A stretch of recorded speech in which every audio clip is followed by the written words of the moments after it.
Hello, I'm Bernie Hayes. Today's guest is Bolanie Ambonisye, and we'll be talking about parenting and about You and I Rise today on The Bernie Hayes Show.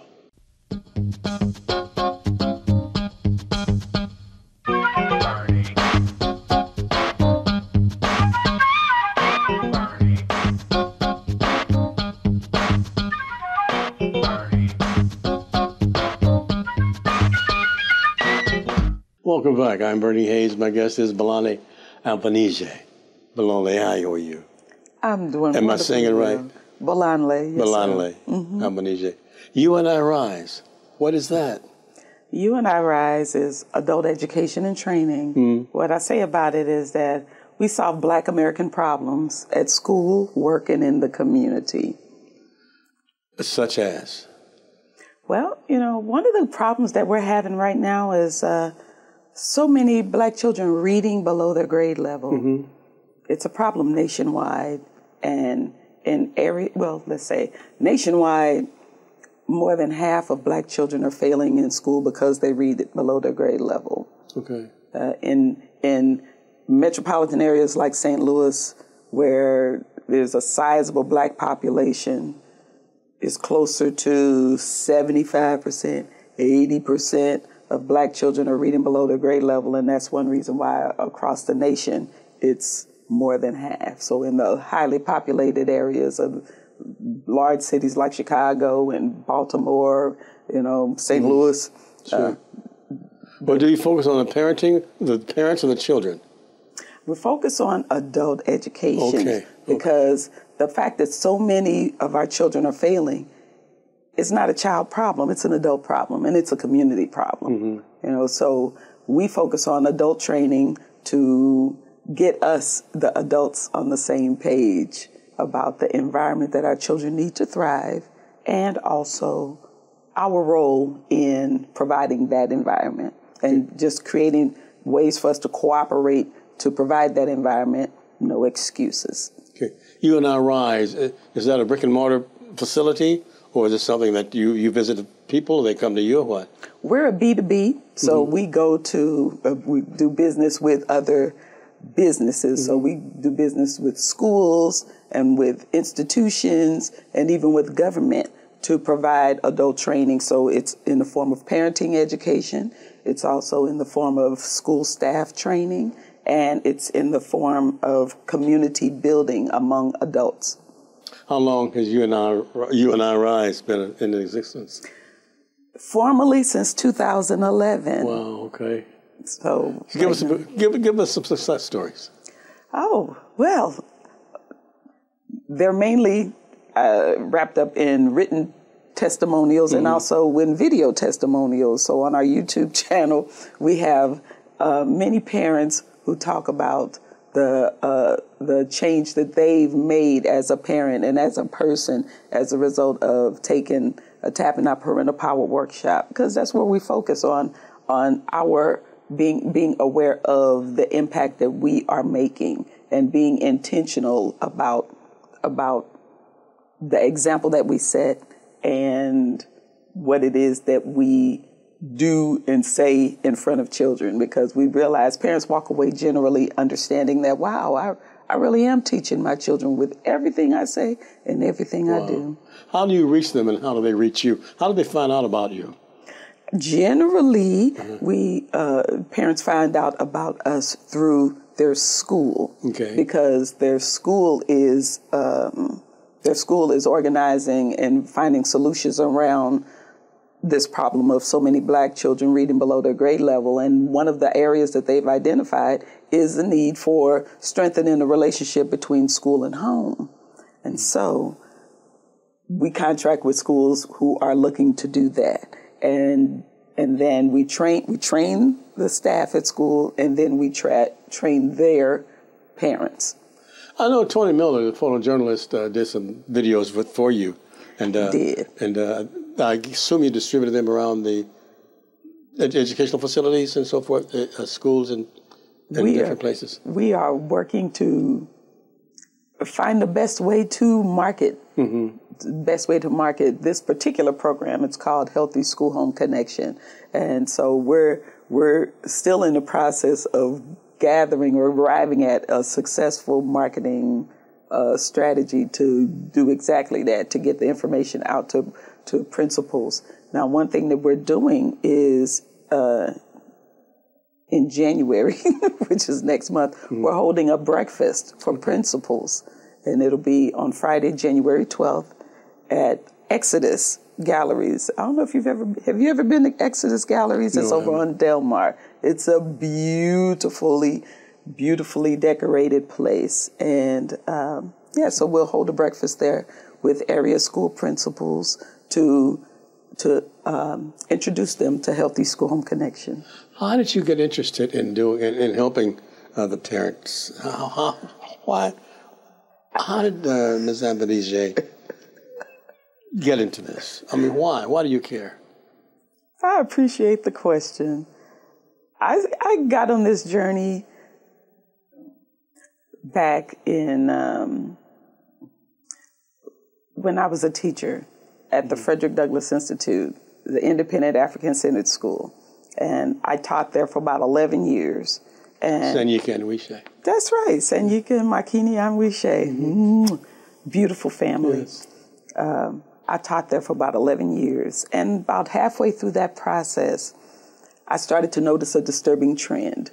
I noticed that children would come to school with their homework not done. And I taught the beginners. I taught the 4-year-olds and 5-year-olds. I taught them beginning reading, beginning writing. So the homework was pretty simple. You come home and you trace on the paper, blam, you're done.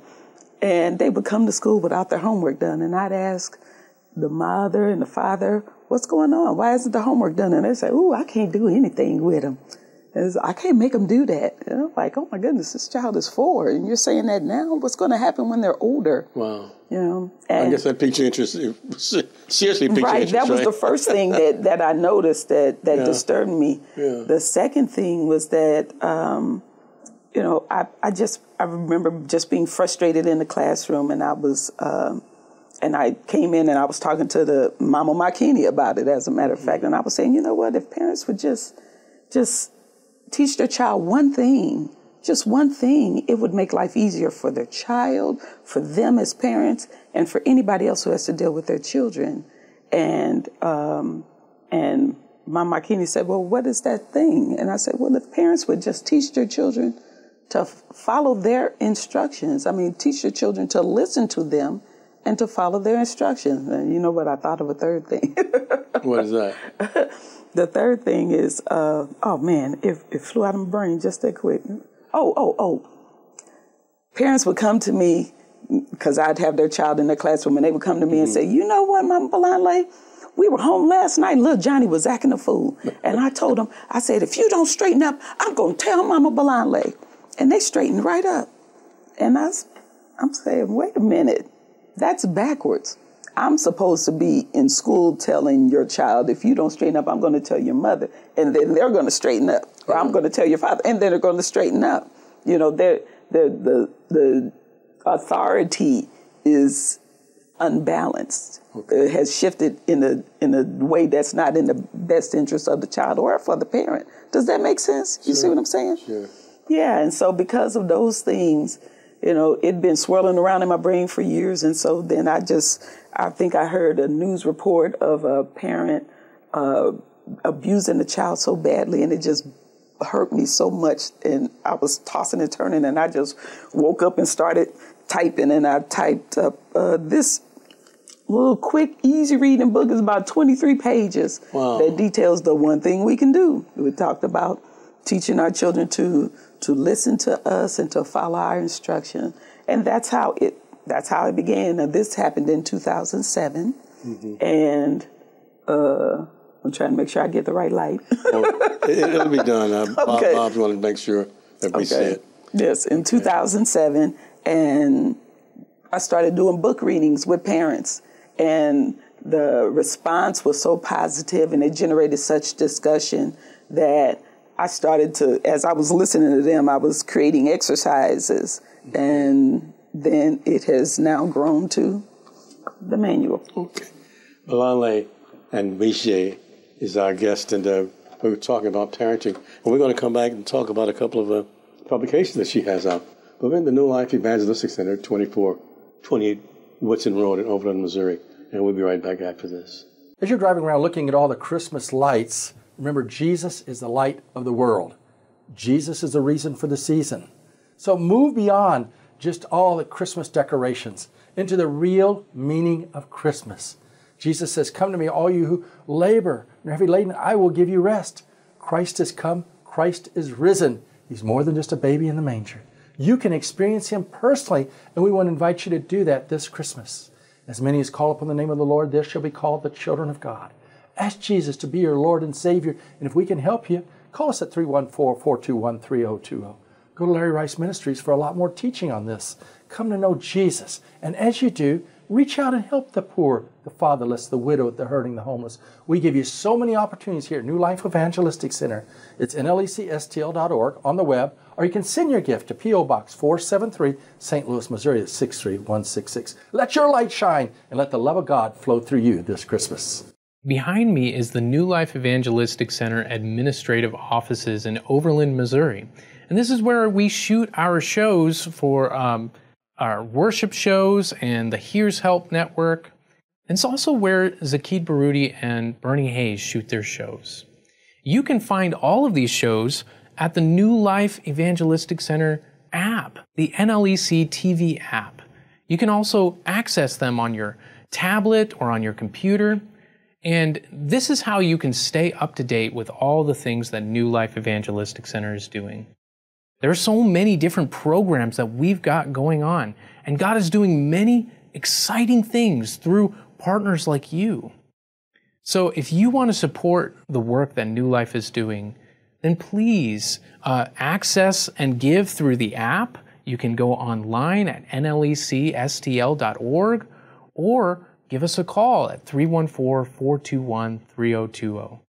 Again, 314-421-3020.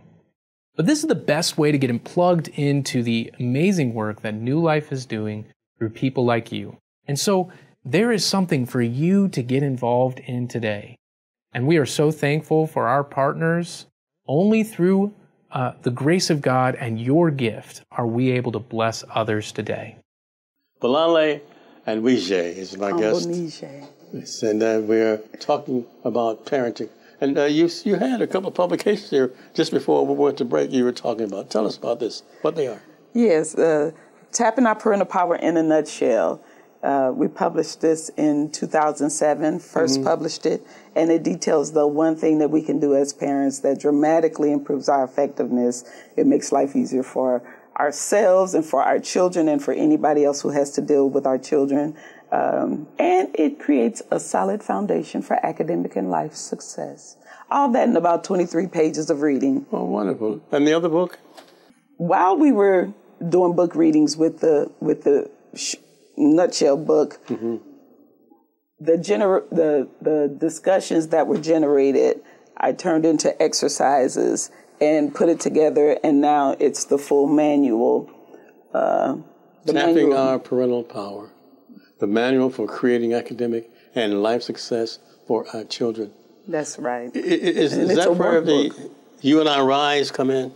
It is part of a You and I Rise training. It's part of a You and I Rise adult training that is for parenting education. And I want to say that this is a workbook. Okay. So parents write in it and answer questions and that kind of thing, and it helps to form their parenting plan that we use, a basic parenting plan that guides us, especially in times when we may be feeling a little frustrated or at our wits' end or just confused about what to do in certain situations. Okay. It has basic information for any parent.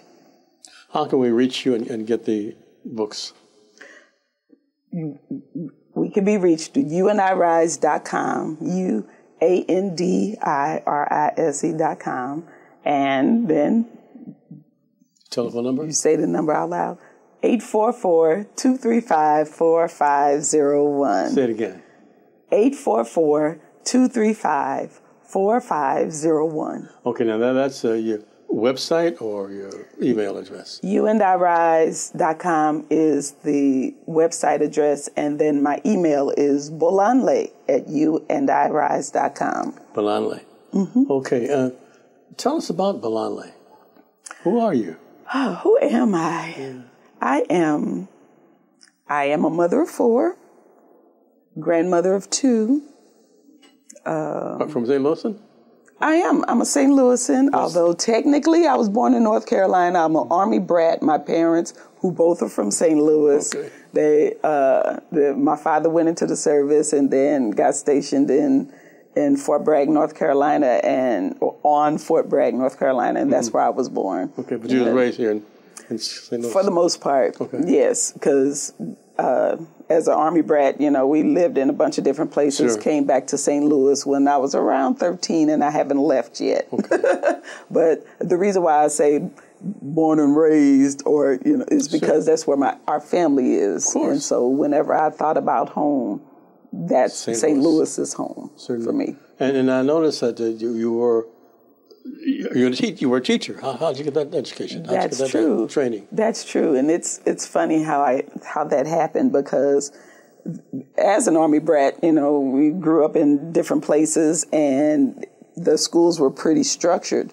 Now, when I got back to St. Louis, I experienced culture shock. I was in the 8th grade, and the teacher did not have the same kind of control in the classroom, and I saw that she didn't have the kind of support that she needed from administration and that kind of thing. So there was a lot of chaos going on in the classroom, and she was trying her best. And I was, up to that point, I was going to be a teacher, and I said, when I got to 8th grade, I was like, ooh, I mess around, I had to kill one of these kids and be sitting in jail, and it would be all for nothing. And so I decided I was not going to be a teacher. And I also decided that if I had children, I was going to homeschool them, because I was not going to put them in this. And so fast forward, I had my first child, and I was pregnant with my second child. And that's when I met the Ambonisye's at Frederick Douglass Institute. Yeah. And their children were so well-mannered. They were friendly. They were friendly to each other, and they were very respectful to me. And that just sealed the deal for me in terms of where my child was going to go. I learned that it was an African-centered school here in St. Louis. I did not know that there was one. And so I learned about it, and I became part of the staff because they asked me to teach because of how well prepared my daughter was academically. She was 4 years old, and when we enrolled her, and they were able to teach her to read right away. And so they said, whatever you did with her, do with these. And so that's how I became a teacher, and I ended up being there for 11 years. Yebo, asante. And I noticed that you're very fluent in Kiswahili. Oh, I wouldn't say very fluent. I'd say, with the greetings, and pleasantries, politeness, like asante, thank you, and karibu, welcome, and that kind of thing. My uncle Raph introduced me to the Clifford Wilson Center. So we used to go there every Sunday. Yeah, every Sunday, and look at videos from Minister Farrakhan and Dr. James Smalls and Dr. Lily Jeffries and Dr. Ben and all that, and so my family and I decided to take African names in acknowledgement of our African ancestry, and hey, that's the way it's been for the last 30-something years. Yeah, those afternoon sessions, those Sunday afternoon sessions at Clifford Wilson were very popular. In fact, I was a part of them. I was there. And but I've heard so much about what you do and how much you've changed, how many lives you've changed. What do you... Are you happy with what you're doing? I am very happy with what I'm doing. I can't not do it. There's an African concept that says that we all have a duty and responsibility to children, and that is to help them to discover their purpose. And when I share this with parents, parents are often like, wow, yeah, that makes sense. And wow, I've never heard that before. I don't even know what my purpose is. And so I say that to say that being on this journey, I found that this is my purpose. And so I can't not do it. And I really believe that part of the problems that we have in society has to do with people not knowing their purpose and not having their purpose. Because if we knew our purpose, we can't not work on it, because it's a thing that brings you joy and it taps your passion, and I can't think of another way to say it, is that you just can't not do it. You have to do it. We're almost out of time for this segment, but I want to come back and ask you in our next segment, some of the children that you've taught at Frederick Douglass and so forth. Have you seen them recently? And tell me what you think about them. But we'll be right back with that. Okay. And Reverend Larry Rice has been providing services for those in need for more than 51 years. And we're here. We need your support with the New Life Evangelistic Center, 2428 Woodson Road, Overland, Missouri, 63114. Back with Ambonisye after this. This Christmas season, don't forget about the homeless. You can partner with New Life Evangelistic Center to meet the incredible needs of people who are living on the streets in St. Louis, in the St. Louis County, in Springfield, near Jefferson City, all throughout mid-America. You can make a tangible difference by giving your monthly gift at nlecstl.org. We need partners who will invest in the work of God, in expanding the kingdom of God here at New Life Evangelistic Center. And when you partner with us, you become part of a major family that helps minister hope in the gospel of Jesus Christ to people who are suffering today. You really do make a difference. Call 314-421-3020 or go to nlecstl.org.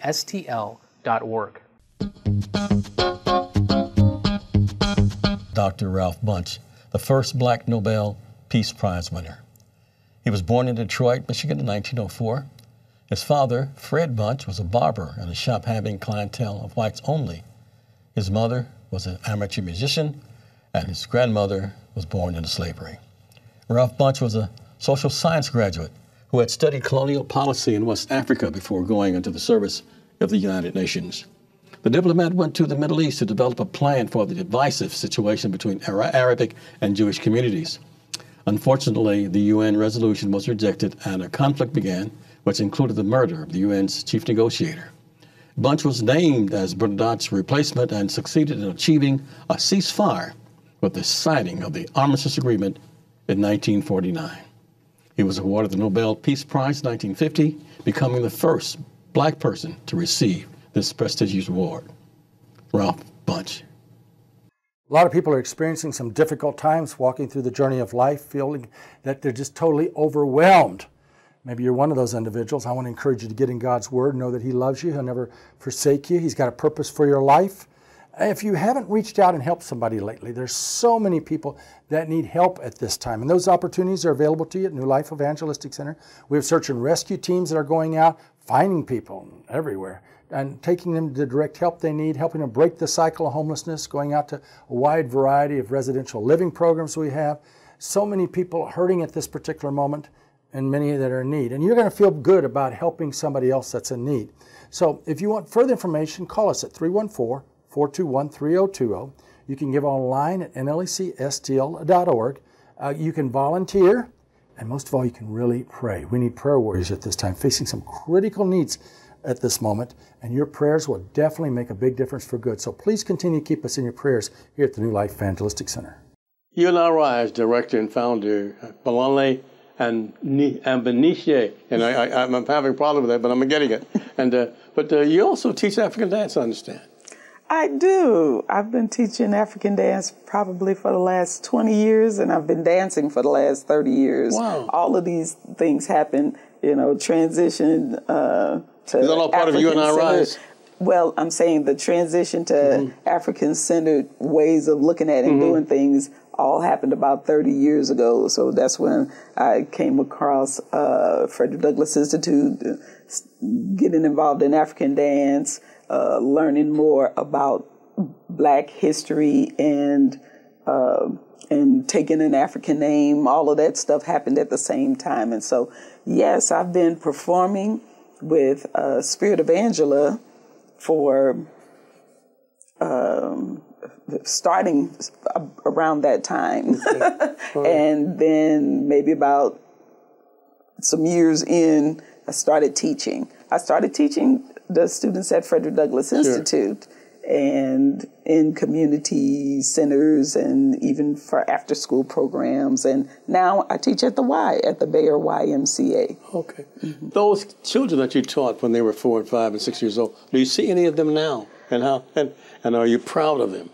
I do, and I absolutely am proud. I saw one last week, as a matter of fact, just minding my business at the DMV, and I heard one of them say their name, and I was like, and I called her name, and I said, I don't know if you remember me, but I'm Mama Bolanle. Mama Bolanle from Frederick Douglass Institute? Yes, and I hadn't seen her since she was 5. How can we reach you again, and how can we purchase a book? youandirise.com. That's the best way to reach, and also calling. Either call or go to email or go to the website. Okay. The number is... Tell us, okay, good. Okay. That's what I'm the number is 844-235-4501. The website is youandirise.com. That's the letter U. And then the email address is bolanle@youandirise.com. Spell Bolanle for us. B as in boy, OLANLE. Okay, so that's your first name, your first name, Bolanle. Yeah, well, technically, my first name is Aquia. It's a day name. It means born on a Wednesday. So you've heard of Kwame and Kofi. Yeah. Those are day names. Those are from Ghana, right? They are, names, yes, Ghanaian day names. Yeah. So Aquia is the name that means born on a Wednesday for a girl. Now, if it's a boy born on a Wednesday, his name would be Kweku or a variation. Sure. But you learned all that. And you absorbed all that, and you embraced all that. Over the course of 30-something years, that's right. But I go by Bolanle because that's the name that I actually had that name first. Does it have a meaning, Afrocentric meaning? Bolanle means wealth of the house. Okay. And it's a common Nigerian name. It's a Yoruba name. And so whenever I encounter any Nigerians, it's a pretty common name, as a matter of fact, because whenever I encounter anyone from Nigeria and I tell them my name, someone in their family is named Bolanle. It's either my mother or my aunt or my sister. Okay. Tell us once again about this breakfast you're going to have. The breakfast, the Tapping Our Parental Power breakfast, it will be held Friday, January 12th, 9 a.m. from 9 to 11. It's just a 2-hour breakfast, and we're inviting principals of elementary schools to come and participate in the breakfast, because we will then be not just principals, but also people who are involved in nonprofit organizations, because we are in the process of making a case for society to invest in parenting and education. We're about out of time. Oh, it's been such a pleasure seeing you and talking to you again. Thank you. Thank you very much. I sincerely hope that You and I Rise will continue to rise, and I know that it will. Thank you. And we're here at the New Life Evangelist 624, 28 Woodson Road in Overland, Missouri. I'm Bernie Hayes, and continue to bless us all here. We'll continue to bless you. Have a great day. Until next time.